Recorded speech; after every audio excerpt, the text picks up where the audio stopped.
አርቲስት አንዱዓለም ጎሳ ከእስር ቤት መውጣቱ ታወቀ። በእጮኛው ሞዴል ቀነኒ አዱኛ ሞት ተጠርጥሮ እስር ቤት የቆየው ድምፃዊ አንዱዓለም ጎሳ ከእስር ቤት መውጣቱን የአርቲስቱ ጠበቃ አረጋግጧል። የቀነኒ አባት አቶ አዱኛ ዋቆ ልጄን ለሁለተኛ ጊዜ ነው የገደሏት ሲሉ ከአርቲስቱ መፈታት ጋር ያላቸውን ሐሳብ ገለጹ። አትሌት ገለቴ ቡርቃ ዘርፎኛል በሚል በሚዲያ የከሰችው የቀድሞ ባለቤቷ ታደለ ገብረመድህን በአዲስ አበባ ፖሊስ ቁጥጥር ስር መዋሉን ሀበሻ ከምንጮቹ ሰምቷል። ሰላም ቤተሰቦች እንዴት ናችሁ? ደህና ናችሁልኝ? እኔ ደህና ነኝ። ክብሩ ይስፋ ብያለሁ ለባለቤቱ። ቤተሰቦች ዛሬም እንደተለመደው ለእናንተ ወቅታዊ አዳዲስ መረጃ ዘር ቪዲዮዎችን ይዤላችሁ መጥቻለሁ። አብራችሁን ቆዩ። ለቻናሉ አዲስ ሆናችሁ ደግሞ ሰብስክራይብ የምትሉን በተንም በመንካት ቻናሉን ፋሚሊ ሁኑ። እንዲሁም ቪዲዮውን ላይክ በማድረግ ጀምሩልኝ። እንደምትወዱት አልጠራጠርም። ወደ ቪዲዮቹ እንሄዳለን። ቤተሰቦች አብራችሁን ቆዩ።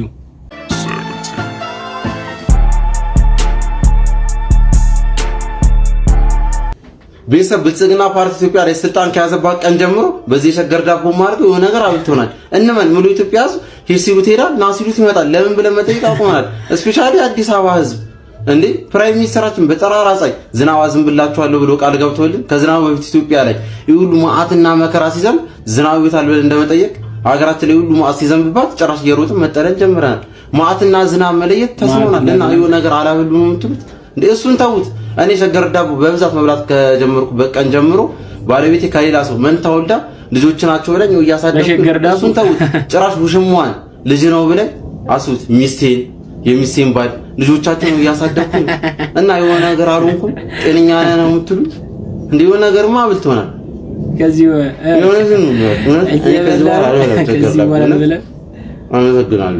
እንግዲህ ሸገር ዳቦ ጣጣ ይሄን ይመስላል።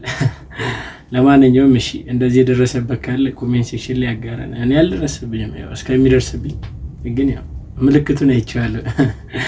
ለማንኛውም ከሰሞኑ የ2017 የሚኒስትሪ ፈተና ላይ አማርኛ ትምህርት ጥያቄ ላይ ነው እንግዲህ ማን ነው ይሄንን ጥያቄ አማርኛ እችላለሁ የሚል ሊመልሰው የሚችለው ተብሎ የተነጋገሩበት ይገኛሉ። እስቲ ይሄ ጥያቄ ምንድነው እንርሲ። ይሄ ጥያቄ በዘንድሮ የ8ኛ ክፍል ፈተና ላይ የመጣ ጥያቄ እና በአማርኛ ጎበዝ ነኝ አማርኛ ላይ እተማመናለሁ የምትሉ ሰዎች እስቲ ይህን ጥያቄ ሞክሩ። ጥያቄው እንዲህ ይላል። ተበዳሪ እባክዎትን 1000 ብር ሊያበድሩኝ ይችላል? አበዳሪውም ይላል መች ልትመልስ? ተበዳሪው ብሎ ተበዳሪው ሊሰጠው የሚችለው መልስ በምርጫ አስቀምጠውታል። ኤ ፈጣሪ ሲሰጠኝ፣ ቢ ሎተሪ ሲደርሰኝ፣ ሲ በወሩ መጨረሻ ደሞዝ ሲከፈለኝ፣ ዲ ውርስ ሳገኝ ይላል። መልሱ የትኛው ይመስላችኋል? እኔ የሚመስለኝ ሲ በወሩ መጨረሻ ያው የጊዜ ገደብ ስላለው ይመስለኛል። ግን ሁሉም ግን መልስ ይሆናሉ። ፈጣሪ ሲሰጠኝም ይሆናልም፣ ሎተሪ ሲደርሰኝም ይሆናልም፣ በተጨማሪም ደግሞ ውርስ ሳገኝም ይሆናል። ብቻ ግን ይሄን ጥያቄ የሚመልሰው ካለ መልሱ ምንድነው? ኮሜንት ሴክሽን ላይ ሲጻፉልኝ።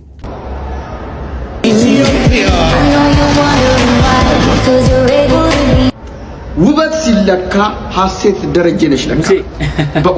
በእውነት ውስጣዊ ውበት ውጫዊ ውበት ዘር የለ ሃይማኖት የለ ምን ትሆኑ እንግዲህ ምን ትሆኑ። ሰው አረገችን ከሰው በላይ አረገችን። በእውነት እድሜና ጤና ይስጥሽ ቅዱስ ሚካኤል ቅዱስ ገብርኤል በክንፋቸው ይጋርዱሽ። ክፉ አይንካሽ። በእውነት በዚህ በእውነት አሁን ያለንበት ሁኔታ የሚታወቅ ነው። ምንድነው ከየት ነው ወዴት ነው ተከፋፈልን። በፓርቲሽን በእውነት እስላይስ ዳቦ እግዚአብሔር ይስጥሽ። ያረገችው ንግግር ሰምታችሁታል። አነጋገሯ ደስ ሲል ብስለት ያለው ሙክክ ብሏል። እኛ አንጉላ ቢነካ በእውነት ከረጅም ጊዜ በኋላ ነው እንደ ሀገር ደስ የሚል ስሜት ተሰማኝ። በቃ ኢትዮጵያ የሚለው ነገር በእውነት እንዳንቺ አይነቱን ያብዛልን። አያችሁ አይደል?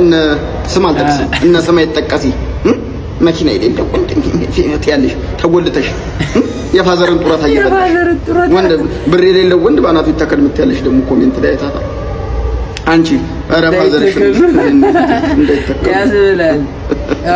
ለፋዘር እያሰብሽ ወይ ጉድ። ትምህርት ልትሆናችሁ ይገባለች ልጅ በእውነት ልዕልት የመሰልሽ ልጅ ከውስጥም ከውጭም ውበት ዙሪያሽን ውበት የሚለው ቃሉ ነሽ አንቺ ራሱ ነሽ። ሐሴት እውነትም ሐሴት እድሜ ስትሽ ሰው አረግሽን ከሰው በላይ አረግሽን አንድ አረግሽን እንዳንቺ አንድ የሚያደርገን ሌላ ደግሞ እንደ ሀገር የሚያስጠራን ሰው ያምጣልን። እንወድሻለን። ቅዱስ ገብርኤል ምስክር እድሜ ስትሽ እንግዲህ ሙሴ የተናገረውን ሰምታችኋል። ቀልድ መሰል ቁም ነገር ያለው ንግግር፣ በቃ ይሄ የተማረ ሰው ንግግር በሉት። ለማንኛውም ሀሴት እንግዲህ ከዓለም 2ኛ ከአፍሪካ 1ኛ በውበት እንግዲህ ሀገሯን አስጠርታለች። ግን በጣም በቃ ልትደነቅበት የሚገባው ጉዳይ የሀገራችን ሁኔታ በፖለቲካ በእምነቱ በብሔሩ የተከፋፈለ ነው። ከዛ ሁሉ ነገር ራሷን አሽሻ ራሷን የቻለች በቃ ልክ እንደ ሞዴልነቷ ሞዴል ልትሆን የምትገባ ልጅ ነች። ብቻ ለማንኛውም ይሄንን ስናይ አገር በማስጠራት ጉዳይ እንግዲህ ከሰሞኑ በብዙ ሶሻል ሚዲያ ላይ መነጋገሪያ የሆነችውን አትሌት ገለቴ ቡርቃን አለማንሳት አንችልም። እንግዲህ የሷ ጉዳይ አሁን ላይ ከፍ እያለ ብዙ አይነት ነገሮች እየመጡ ይገኛሉ። ብዙ አይነት መረጃዎች እየወጡ ይገኛሉ። እስቲ ከነሱ መካከል እንግዲህ የሱ ወይም የባለቤቷ የቅርብ ጓደኛ የቅርብ ቤተሰብ የሆነ የሰጠው ንግግር አለ፣ የሰጠው መግለጫ አለ። እስቲ እነሱን ጉዳዮች እንያቸው። የአትሌት ገለቴ ቡርቃ ባለቤት ማን ነው? ከስሙ ጀምሮ ስለ ባህሪው ፐርሰናሊ ስለምታውቀው ትንሽ ስለሱ ለነገር።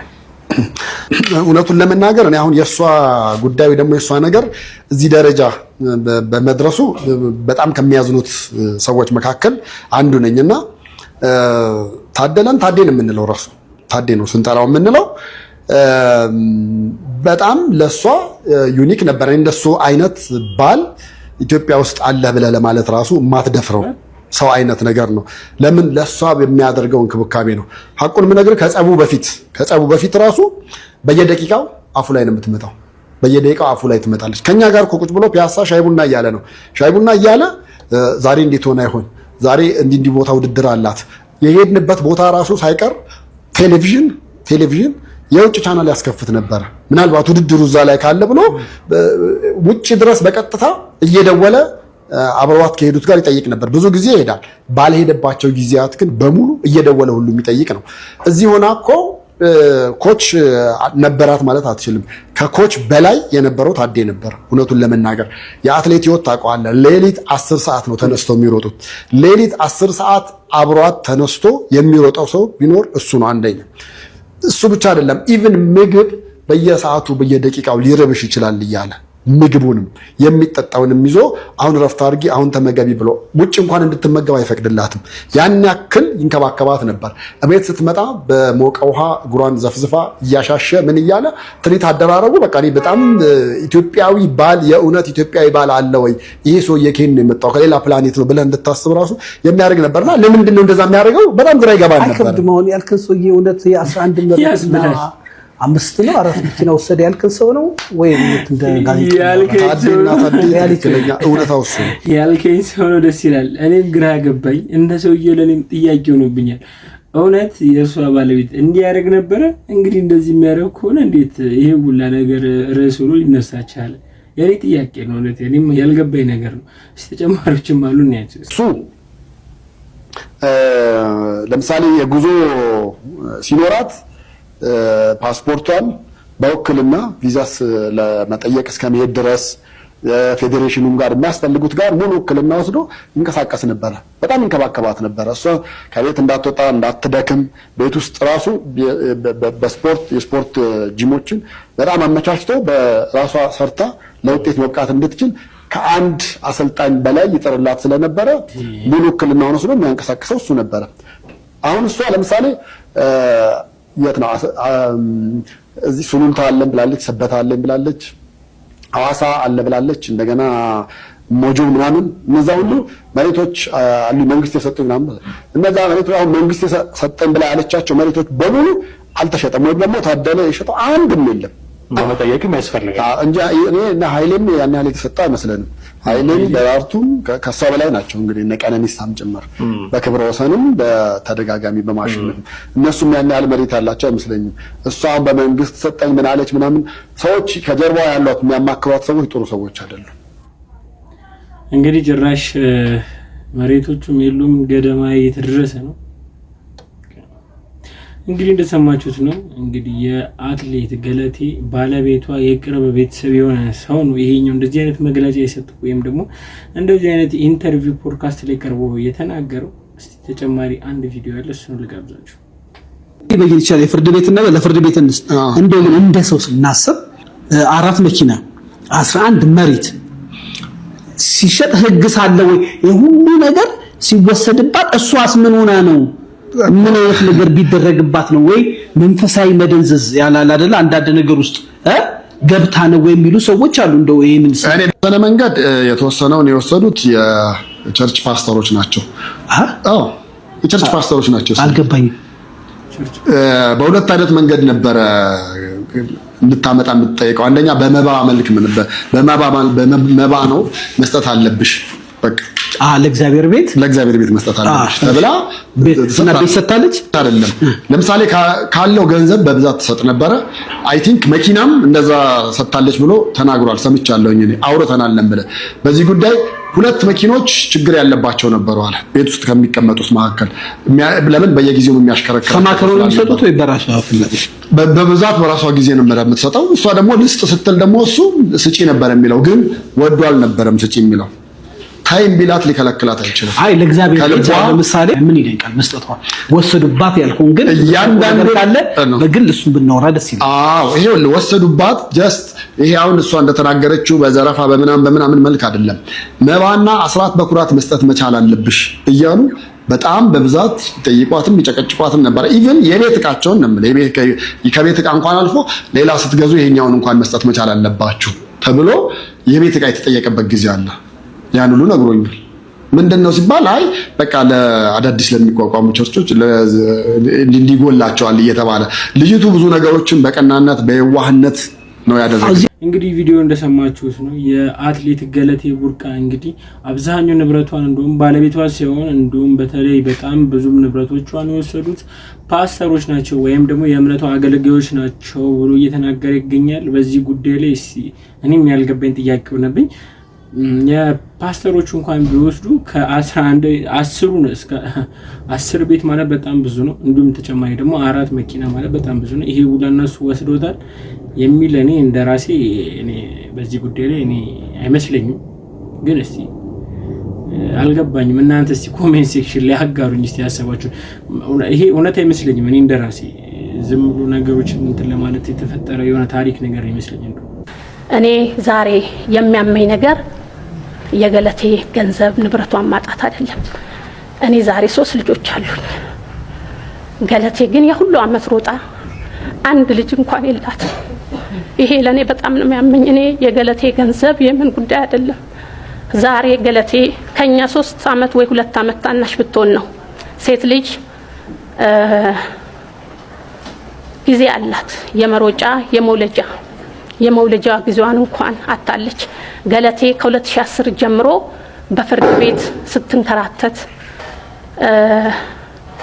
ሌላ እንኳን የፍቅር ጓደኛ ይዛ ልጅ እንኳን ለመውለድ ያጣችበት ጊዜ ነው እኔ እንዳየሁትኝ በቅርበትም ስለማቅ ነበር ፕሮግራምም ነበራት ከ2010 በኋላ ልጅ የመውለድ ሐሳብ ነበራት እኔ የሚያሳዝነኝ ንብረት አይደለም የገለቴ ቢያንስ አንድ ፍሬ እንኳን ሳይኖራት ይሄ ሁሉ አመት ሀገሯን ወክላ ተወዳድራ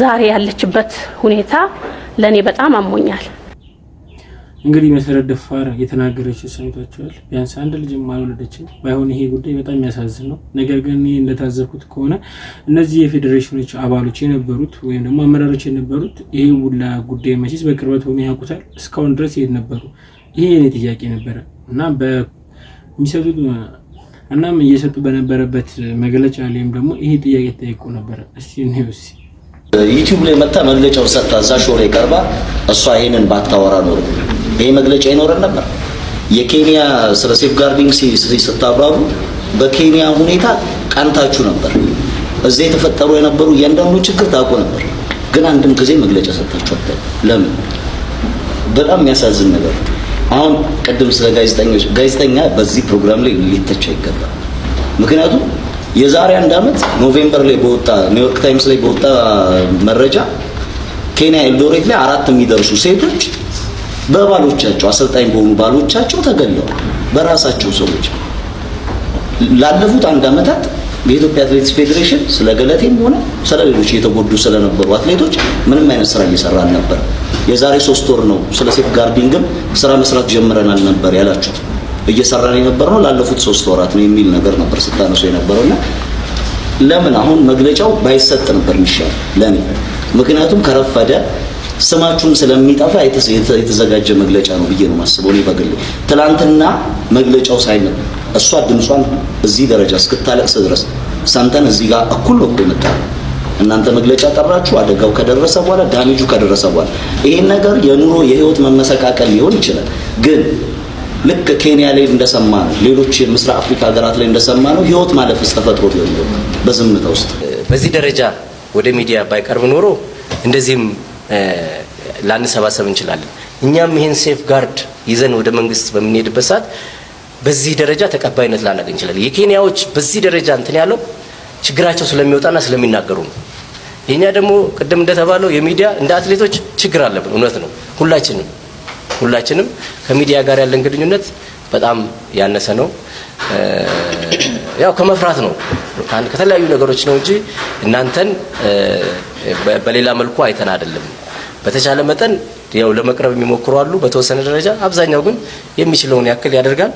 ችግሮች አሉብን። እንግዲህ ይሄንንም በጋራ ወደፊት አትሌቶች ወደ ሚዲያ እንዲቀርቡ ጥረቶችን በእኛ በኩልም እንደ ፌዴሬሽን እናደርጋለን። እናንተም ደግሞ አትሌቶችን በተቻለ መጠን ያግባባችሁ ይሄን የተፈጠረን ነገር ለነሱም ጥቅም ስለሆነ ማለት ነው ለነሱም ጥቅም ስለሆነ እየፈጠረን እየተግባባን ወደ ሚዲያ እንዲቀርቡ ለማድረግ እንሞክራለን ከናንተ ጋር ማለት ነው። እንግዲህ በጋራ ወደፊት ችግሮቻችን እንፈታለን ብሏል።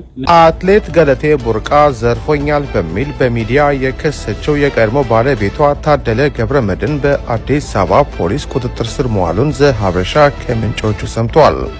ዝርዝር መረጃውን ከዕለቱ ዜናችን ላይ ተመልከቱ። እንግዲህ ባለቤቷ እንደታሰረ መረጃ ወጥቶ ነበር። ነገር ግን በዚህ ጉዳይ ላይ የአዲስ አበባ ፖሊስ ደግሞ ይህ ነገር ፍጹም ውሸት የሆነ መረጃ ነው፣ እኛ በዚህ እንደዚህ አይነት ጉዳይ የተፈጠረ ምንም የለም ብለው ራሳቸውን መግለጫ ሰጥተዋል። እስቲ እንያዝ። ግለሰቡ አልተያዘም፣ በፖሊስ ቁጥጥር ስር አይደለም ሲል የአዲስ አበባ ፖሊስ የኮሚሽኑ የህዝብ ግንኙነት ዳይሬክተር ኮማንደር ማርቆስ ታደሰ ገለጹ። በአትሌት ገለቴ ቡርቃ ጉዳይ የቀድሞ ባሏ አቶ ታደሰ ገብረመድህን ተጠርጥሮ ተይዟል ቢባልም ኮማንደር ማርቆስ እኛ ጋር የለም የሚል አጭር ምላሽ ሰጥተዋል። ይሁን እንጂ ስለመያዙ የተለያዩ የግለሰቡ ፎቶዎች እየወጡ ይገኛሉ። ያው እንግዲህ እንደሰማችሁት ነው። በትላንትናው ዕለት አመሻሽ ላይ የወጣው መረጃ እንግዲህ ፍጹም ከእውነት የራቀ ውሸት የሆነ ነው። እሱም አልታሰረም፣ የአዲስ አበባ ፖሊስም እኛም በቁጥጥር ስር አልዋልነውም ብሎ መግለጫ ሰጥተዋል። አርቲስት አንዱዓለም ጎሳ ከእስር ቤት መውጣቱ ታወቀው። በእጮኛው ሞዴል ቀነኒ አዱኛ ሞት ተጠርጥሮ እስር ቤት የቆየው ድምፃዊ አንዱዓለም ጎሳ ከእስር ቤት መውጣቱን የአርቲስቱ ጠበቃ አረጋግጧል። እንዴት የሚለውን ጥያቄ አጣርተን የምናጋራ ይሆናል። እንግዲህ ቤተሰቦች ትላንትና አመሻሽ ላይ ከሰማናቸው ጉዳዮች መካከል የድምፃዊ አንዱዓለም ጎሳ እንግዲህ ከእስር መፈታት ነው። እንግዲህ ትላንትና አመሻሽ ላይ ከ3 ወር በኋላ በዋስ እንግዲህ ከእስር ተፈቷል። ይህ ጉዳይ እንግዲህ መነጋገር የሆኑ ብዙ ሰዎች እየተነጋገሩበት ይገኛል። ድምፃዊ አንዱዓለም ጎሳ ከእስር ከተፈታ በኋላ የእጮኛው መቃብር ጋር በመሄድ ሀዘኑን እየተወጣ ይገኛል። ከቤተሰቦቹም ጋር ተሰብስበው ጧፍ የማብራት ስነ ስርዓት አከናውነዋል። ይህ ምስል እሱን ያሳያል።